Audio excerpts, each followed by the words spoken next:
পা হরকালেই ছিটকে যেতে হবে টেবিলের শীর্ষস্থান থেকে, কারণ দ্বিতীয় স্থানে থাকা রিয়াল মাদ্রিদ সমান পয়েন্ট নিয়ে নিঃশ্বাস ফেলছে কাতালানদের ঘাড়ে। এমন ম্যাচে অবশ্য হ্যান্সি ফ্লিক কিছুটা সহজ প্রতিপক্ষই পাচ্ছে, কারণ লা পালমাস আছে রেলিগেশন অঞ্চলে। গেল সপ্তাহে রায়ো ভায়াকানোকে ১-০ গোলে হারিয়ে টেবিলের শীর্ষস্থান দখলে নিয়েছে কাতালানরা। পয়েন্ট ব্যবধান সমান হলেও মুখোমুখি দেখায় জয় পাওয়ায় শীর্ষে আছে বার্সা।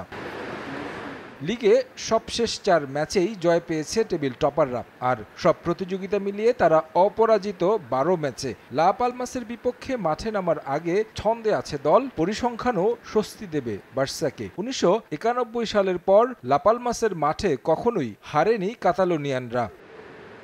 বার্সার জন্য মৌসুমটা ট্রেবল জয়ের হাতছানি। লিগে আছে শীর্ষে, কোপা দেল রেতে সামনের সপ্তাহে সেমিফাইনাল খেলবে আতলেটিকোর বিপক্ষে, আর চ্যাম্পিয়ন্স লিগের নকআউট পর্বে তাদের প্রতিপক্ষ বেনফিকা।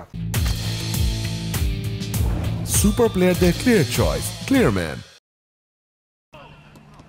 এ ম্যাচের আগে আছে বেশ কিছু ইনজুরি সমস্যা। পাওয়া যাবে না আন্দ্রেস ক্রিস্টেনসেন ও গোলরক্ষক স্টেগেনকে। ফেরমিন লোপেজ ফিরছেন অনেকটা নিশ্চিত। ফিটনেস পরীক্ষায় উতরেছেন রোনাল আরাউহো। লেভানডস্কি, ইয়ামাল, গাবি, রাফিনহাদের নিয়ে একাদশ সাজাতে পারেন কাতালান কোচ। ইন্টার মিলান অবশ্য আগের ম্যাচেই সুযোগ পেয়েছিল পয়েন্ট টেবিলের শীর্ষস্থান দখলে নেয়ার, তবে নগর প্রতিদ্বন্দ্বী ইউভেন্টাসের বিপক্ষে ১-০ গোলে হেরে সেই সুযোগ হাতছাড়া করেছে নেরাজ্জুরিরা।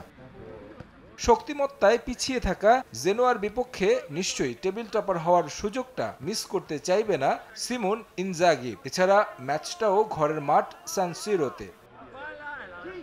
বড় ২ ম্যাচ সামনে রেখে জেনোয়ার বিপক্ষের ম্যাচে গুরুত্বপূর্ণ ফুটবলারদের বিশ্রাম দিতে পারেন কোচ। কোপা ইতালিয়ার কোয়ার্টার ফাইনাল ও পরের সপ্তাহে নাপোলির বিপক্ষে সম্ভাব্য লিগ শিরোপা নির্ধারণী ম্যাচ। ২ ম্যাচকে বেশি গুরুত্ব দেওয়ার কথা এই ইতালিয়ানের।